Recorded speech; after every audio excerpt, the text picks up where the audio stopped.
তো হ্যালো আমার প্রিয় বন্ধুরা, আপনারা কেমন আছেন? আশা করি আপনারা অনেক ভালো আছেন। বন্ধুরা, আজ আমি আবারও একটি নতুন ভিডিও নিয়ে আসলাম আপনাদের কাছে।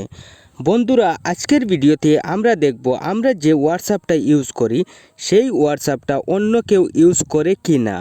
আমরা আমাদের মোবাইলের হোয়াটসঅ্যাপ অ্যাপসটাকে কিন্তু অনেক পার্সোনাল কাজে ইউজ করি। সেজন্য আমাদের হোয়াটসঅ্যাপ অ্যাপসটাকে কেউ ইউজ করে কিনা সেটা কিন্তু চেক করে রাখা অবশ্যই দরকার।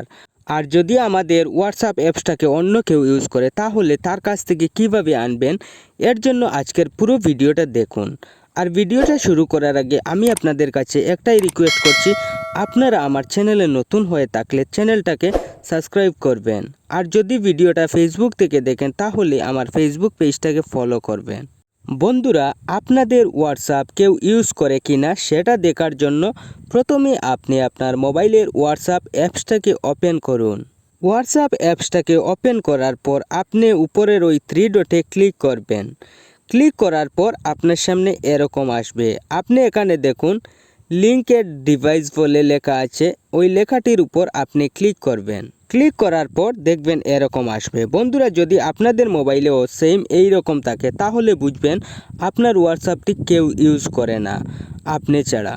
আর যদি দেখেন লিঙ্ক ডিভাইস লেখাটির নিচে কোনো ধরনের লিঙ্ক আছে বা কোনো ধরনের অ্যাপস শো হচ্ছে তাহলে বুঝবেন আপনার হোয়াটসঅ্যাপটি অন্য কিছুর সাথে কানেক্ট আছে। বন্ধুরা, যদি আপনারা দেখেন আপনাদের হোয়াটসঅ্যাপটি অন্য কিছুর সাথে কানেক্ট আছে তাহলে কিভাবে বেরিয়ে আসবেন? বন্ধুরা, তাহলে সেই লিঙ্কগুলো থেকে বেরিয়ে আসার জন্য আপনি লিঙ্কগুলোর উপরে ক্লিক করবেন।